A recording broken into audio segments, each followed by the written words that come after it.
April 2018. I'm 26, looking for a new job.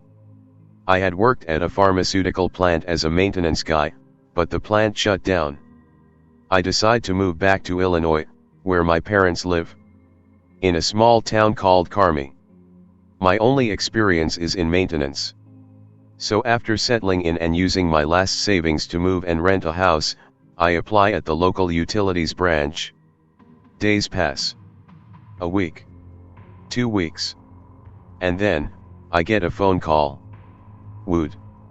It's a guy named Paul, the director of maintenance for the city. He says they need a guy to maintain the city's youth center. Oh, okay. I don't have a whole lot of experience in that sort of environment, but fuck it.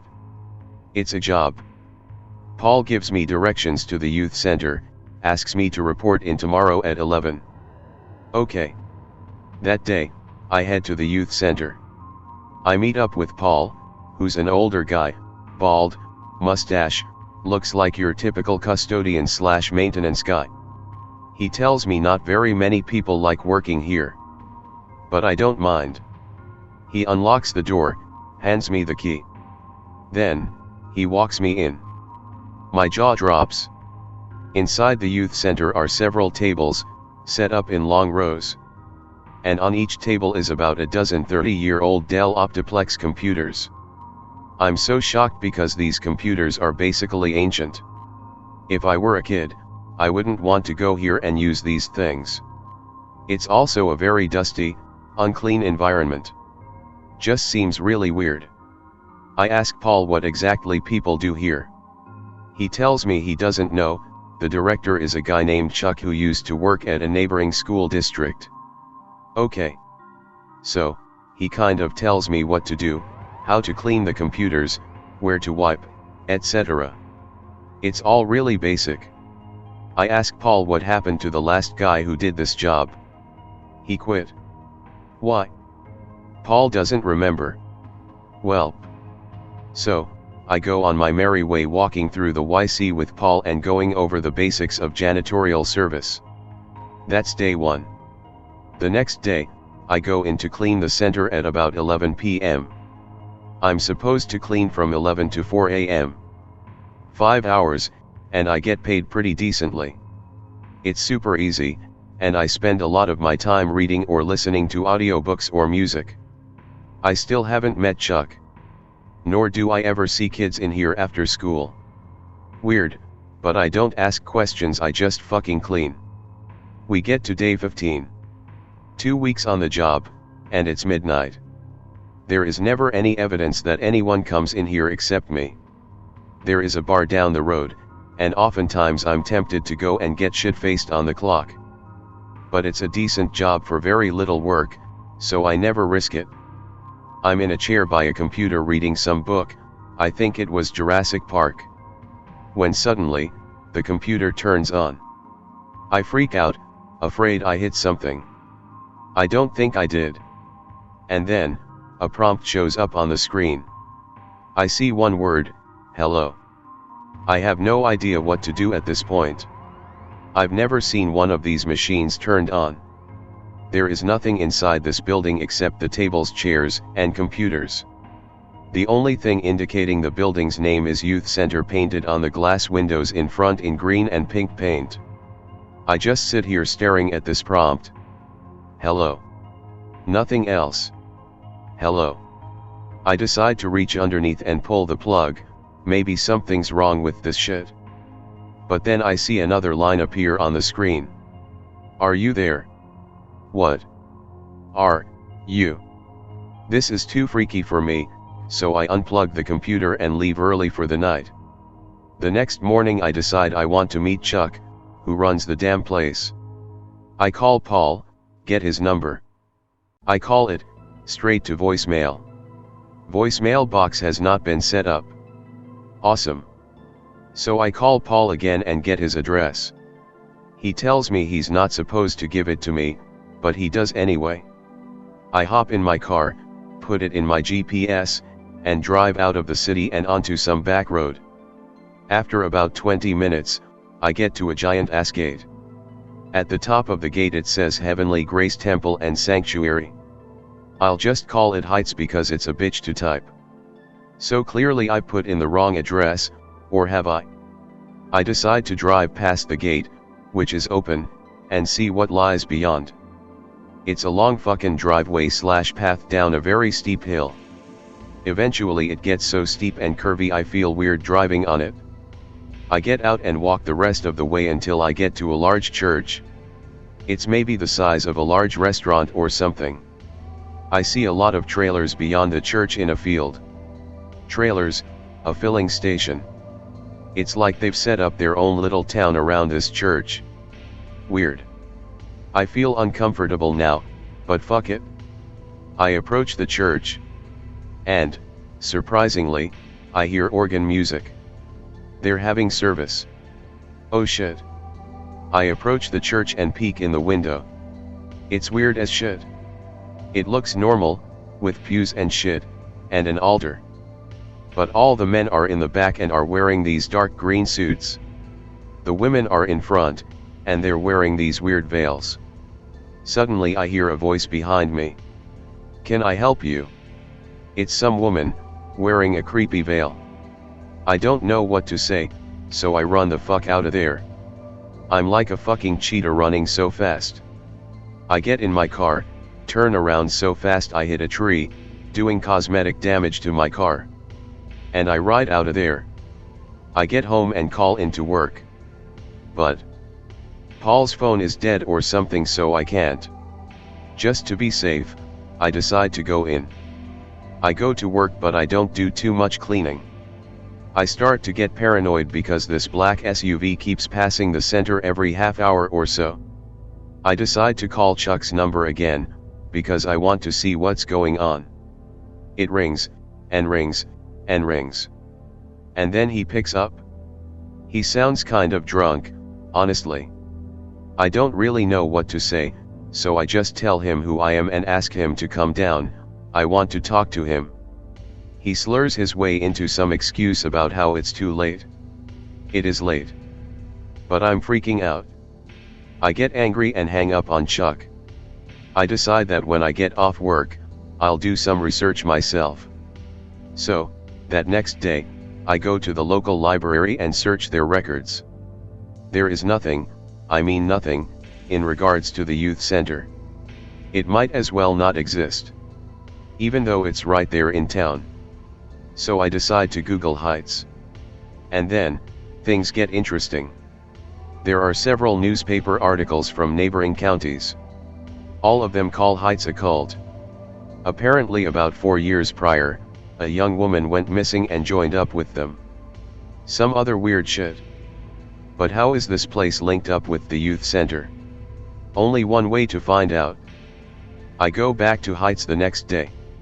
I park on the side of the road and make the trek down the driveway. This time, there is no service going on at the church, so I just walk in. I call out, asking for Chuck by name. Kind of weird, but he's the only guy I know involved in this thing. The church is obviously empty, so I go back out and head back up to my car. Then, I hear someone calling my name. I turn around and it's this red-headed dude with a black beard. He introduced himself, it's Chuck.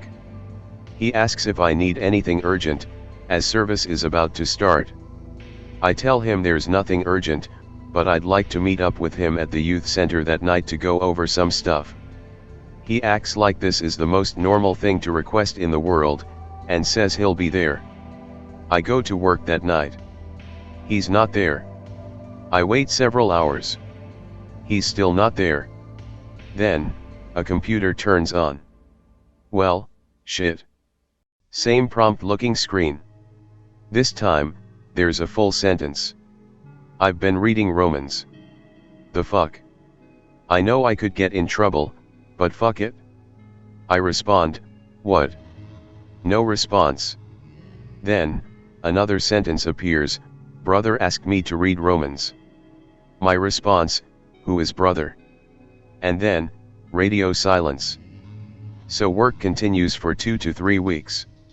And then one night, I get there, and the door is unlocked. I'm about to nope the fuck out of there, but curiosity gets the best of me. It's Chuck. He's drinking a Red Bull, sitting, seemingly waiting for me. Oh, hi. Chuck is seemingly very sober, unlike the last 2 times I spoke to him. He tells me he thinks I have some questions. And I do. So, I ask, what is this place? He tells me that about 20 years ago, the library got rid of its computer lab to upgrade their technology. The city decided to make a youth center for kids without computers to come play games and learn technology skills. This seems sort of far-fetched and weird, and I tell him I've never actually seen anyone here. Oh, he says. Trust me, they're here when they need to be. That sounds very ominous. Chuck stands up and grabs me on the shoulder. I don't like being touched and my instinct is to pull away. Listen to me, Anon. Coming to my place of worship is very unprofessional. Don't do that again. And then he leaves. And I stand there. And I wonder if I should even bother cleaning. I get the broom out of the closet, and I'm kind of freaking out. But then, I notice something. Under the chair Chuck was sitting in. It's a wallet. Specifically, Chuck's wallet. Oh shit. I hold onto it, even though I know I shouldn't. The first thing I look at is Chuck's ID. Turns out, Chuck's real name is Simon. I won't do last names, you can Google after the fact. I drive to the library the next day and, again, search the records. Nothing. So, I use a computer, a modern one, by the way, and do a search for his name. And, holy shit. Paul was right about one thing, he did work for a school system. And, he was dismissed for reasons I won't get into. They are less than noble, however. No guy who gets fired from a job like he had would get hired to run a youth center. The mayor has to present all town hires to the town board. If I were the mayor. Well shit. Carmi is a small town, and the mayor is basically just some guy. He is an elected official though, and he does have hiring power for town employees, along with the town board. So later that day, I go to the bar across from the youth center. And I ask around about Chuck, and Paul, and the mayor. Turns out, no one knows much about Chuck, everyone knows Paul, and the mayor is somewhat of an enigma. One guy calls him a weirdo. What do you mean? He goes to that funny looking church over yonder. So now I know how a guy like Chuck/Simon managed to get hired to run a youth center that basically does nothing. But I feel like I have a mystery to solve, so that's what I do. I go to work like normal. And I turn on a computer for the first time. It's a prompt. Who is this? I type, Chuck. But then I delete it and type, Simon. There's a long pause. It's the wrong time. But I read the scripture. It was good. I really don't know what to type, and I'm a bit befuddled as to what exactly I should say. So I just type, okay. Then, the response, I want to go and be with the family. Another one, I want to help any way I can. I want to know who I'm talking to and what the hell is going on. But I get spooked and I pull the plug on the computer. I get my phone out, call Paul, leave him a voicemail. That next night, I go to work like normal. And I work my shift, like normal. This goes on for maybe a month. No computer shit, no Chuck. Simon, whatever. But then I get a phone call from Chuck. He tells me not to worry about my shift the next night. He tells me, some people are staying late. Oh okay. So obviously, I have to be there to see what the hell is going on. I never ever see other people in that building.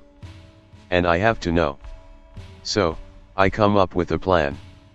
I go to the grocery store and load up on water and snacks. Here is my plan, to hide in the closet the entire day until shit starts happening. I take my power drill over to the youth center and drill a small hole, just big enough to look out of.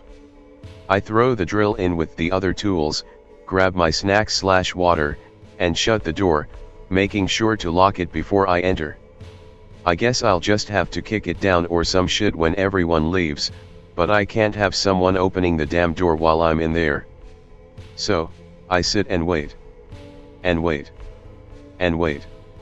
Until finally, I hear a rustling at the door. Oh shit. So I look into my little hole and sure enough, there's Chuck in one of the weird green suits. And two women wearing the creepy ass veils. And then, more come. Men in green suits. Women with veils. By the time it's all over, there's like 30 people in the building. None of them youth by any means. I keep watching. I wonder if one of these guys could be the mayor? Jesus. Anyways, each person sits at a computer and logs on. The prompt appears. And then, like robots, each one starts typing away. And away. They just keep going. They type. Wait for a response. Repeat. I just stand there watching. I have to piss and shit, because I've been here all damn night. But they just don't stop. There is a guy typing away very close to me, but I can't see his screen through this little hole. So, I decide to wait it out. Wait for them to leave. Finally, they do. No one turns their computer off. No one says anything. They just stand up, in unison, and file out the door. I wait about 10 minutes and then try to kick the door down. It was a lot harder than I imagined, but I finally managed. I run up to the monitors to see what all's been typed. I won't quote what everyone said, but they clearly had a script memorized. To my best understanding, the idea here is that these guys were trying to recruit people to their church. But why the old computers? Why not do this from the church grounds? I take out my phone and take screenshots. I'm really nervous. Who exactly turns these computers off? Do they turn themselves off? How are they talking to whoever? I put my phone up when I hear another rattling at the door. I run into the closet, but then I realize the door's fucked up. So I just cover the closet with the broken door and hope no one notices. I sit quietly, I don't even bother with the hole I drilled. It's dead silent for maybe 10 minutes. And then, off comes the door. I'm prepared to rock Simon's shit should he be there. But he's not. And then, I hear his voice. Come out, Anon. I have a gun. Oh shit. I go out, totally exasperated and expecting to die. It is Chuck, and he's no longer in his green suit. He's wearing like, a wife beater. And he's holding a gun in his hand. He goes on this rant about how I'm being unprofessional and not doing my job properly. That he has to clean up the mess that I don't clean. That I'm lazy. Not once does he mention his nutty little cult. I'm pretty sweaty at this point and on the verge of tears. In the middle of his rant, I stop Simon/Chuck and ask him what the fuck everyone was doing just a little bit ago. Simon keeps talking, ignoring my question. Then, he tells me that he's tired of people ignoring his religious beliefs. That, time and time again, people have cast him out. Clearly he is fucking bonkers. I keep talking over him, yelling, asking how the hell they communicate with the old computers. He ignores me. Then, in another delayed response, he says, "Well, why the fuck do you think Amish folk still ride horses and buggies?" Well, I'm pretty sure at this point I'm going to die at the hands of this madman. I think back to all those times I thought about just getting a drink at work. Never showing up again, just collecting my check. But nope. There is a computer right behind me. I think that maybe, just maybe, if I keep this nut talking, I can type help. I reach behind myself, slowly. Simon at this point is at the point where he's quoting Bible verses and saying he knows the technocrats. Technocrats? What the fuck? I used to be pretty good in typing class. So I'm hoping I'm hitting the right keys. H. E. K. No, backspace. And then, I see those crazed eyes glance down at my hands. He pulls the gun out and points it at my head. More Bible verses. He's spitting on my face. At this point, I have accepted that I'm most likely going to die. I'm not on this earth long enough to play games with you, he says. Yeah, okay. He grabs my hand, squeezes tight. He's actually rather strong, and I'm afraid he'll break my hand. Oh shit. I look behind me and notice some of the computers have been turned off. I guess that's why Simon came back. To turn them off. I wonder if Paul ever got my voicemail? I wonder if I would have ever been anything other than a decently paid janitor?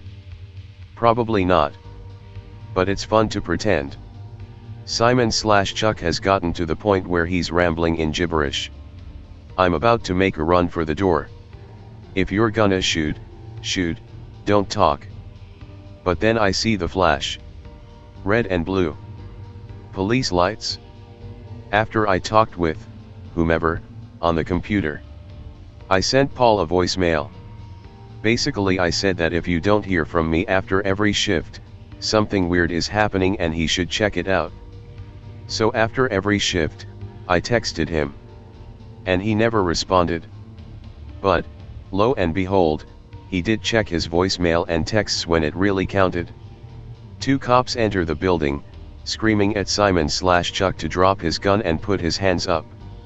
He doesn't. They continue to shout. Simon isn't talking anymore, he's just shaking and looks like he's about to explode.